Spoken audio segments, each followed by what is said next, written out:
With me today is the world's leading expert on the medical complications of divorce, Dr. Caxton Opere. Dr. Opere, you were recently selected for Tumblr's 100 Hottest Picks for Startups in January 2015 for your work on how divorce kills.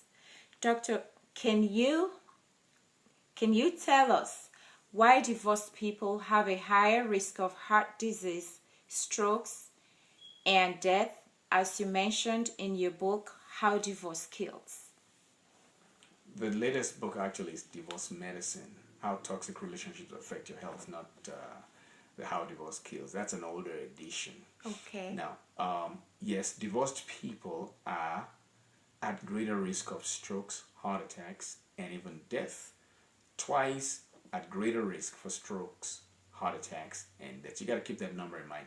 Double. Divorce doubles. Most conditions do not double. They increase by only a fraction, 20%, 30%, 40%. But in the case of divorce, it doubles times two. One of those reasons is this.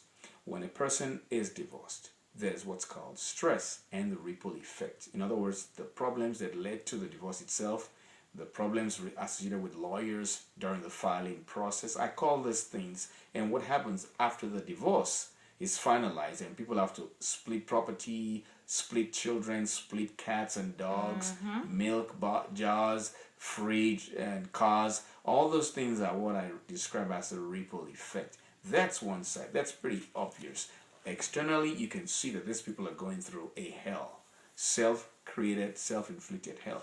But there's another component, the internal aspect, which is what is going on inside the person who is divorced, that when we do our studies and surveys, we find out that they're more likely to die, and they're dying twice as fast as married people.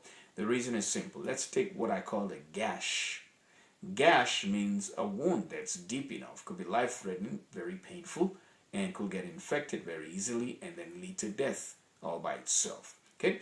Gash occurs as a result of an intentionally inflicted or accidentally inflicted wound. Either way, it's serious enough to require a doctor to look at it or even a surgeon. Similarly, a person with that acronym who's gone through a divorce has guilt. Most people don't understand guilt. Guilt can play itself out as depression. You know that when a person has had a heart attack, they've looked at two sets of people with heart attacks and found out that those who were depressed within a year of having a heart attack, they're twice more likely to die. Guilt, everyone knows, most people who go through a bad marriage carry some guilt, even if they were not responsible for the collapse of the marriage. So there's guilt. Secondly, there's anger. Anger increases the risk of a heart attack and a stroke and possibly death. So let me ask you, are there physiological changes or any dangerous or harmful changes that take place when we're angry? Yes. You go back to the gash and remove the G. So you're left with ash, which represent the ashes. Your anger will burn you up because you're going to be angry. There's going to be internal stress. There's going to be hostility. And those things are going to endanger your life, and it's going to lead to stress and possibly death. Ashes. So when a person is angry, there are some specific physiological changes that take place in the body. Now, if you are married to someone, or you have a child, or you have a job that triggers your anger buttons, you've got to be very careful. In fact, some Christians will tell you, it's in the Bible, be angry but sin not. Yes, that's a warning statement that anger is dangerous, but if you're going to be angry, but don't sin. I want to explain what anger does from what we've collected over the years from cardiologists and researchers. The first thing that anger does, it reduces blood flow to the heart. It does it by reducing the amount of blood that the heart pumps out of the left ventricle, the largest side of the heart that pumps out the blood that we need. What happens is the average person who's healthy has an ejection fraction between 60 and 75%. When a person has heart failure, the ejection fraction, that is the fraction of the total amount of blood in the heart that's pumped out, drops from that 60 to 75 to about 40%. Wow. So when a person is angry, the ejection fraction can drop to 50 from say 60 to 75%. Now the question is, if your if your ejection fraction is 60% or even 58%, when it drops to 40%, you basically are inducing heart failure in your own self. Wow. But that's one thing. Now, when the heart pumps out less blood, some studies have shown that patients can actually develop reduced blood flow to the muscles of the heart and do so without having chest pain. The reduced blood flow increases some kind of metabolism in the heart, as if the heart is not getting enough oxygen or nutrients. It's called ischemia. So when you're angry, it means you can develop silent ischemia, just as bad as if you're about to have a heart attack. Exactly. Okay. So that's what anger does. Another thing that anger will do is that when you're angry, the amount of platelets in the body start clumping together. Wow. That may look like you have a reduced number of platelets, but in fact, the platelets clump together. And when they clump, they form a clot. And the clot can form in the brain, it can form in the heart.